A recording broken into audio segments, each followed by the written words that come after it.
ጤና ይስጥልን ተመልካቾቻችን፣ እኛ ከምንሰራቸው ብዙ ስራዎች አንዱ የተለያዩ ያገለገሉ እቃዎችን ወደ ሌላ አገልግሎት መቀየር ነው። ከነዚህ ውስጥ ይሄንን የምታዩትን የኮንክሪት ሚክሰር እንዴት አድርገን ወደ አስፋልት ፕላንት ሚኒ አስፋልት ፕላንት እንዴት እንደቀየር ነው። በጣም የሚገርም ነው። አገልግሎቱ የሚይዘው ወደ 2 ሜትር ኪዩብ አካባቢ ነው። አነስ ላለ ስራ የምትፈልጉ ሰዎች እንደዚህ አይነት ስራዎችን መስራት እንችላለን ማለት ነው።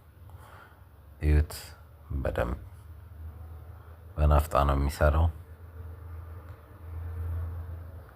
ወዲያውኑ በ10 ደቂቃ ውስጥ ነው 2 ሜትር ኪዩቡን ሆት አድርጎ የሚሰጣችሁ። እዛው ሚክስ እያደረገ ይወጣል። እዚህ ጋር እንደምታዩት አነስ ያለች በርነር ገጥመንለታል።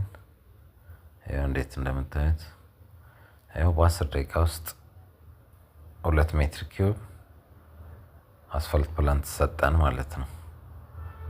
የተለያዩ ስራ ማሰራት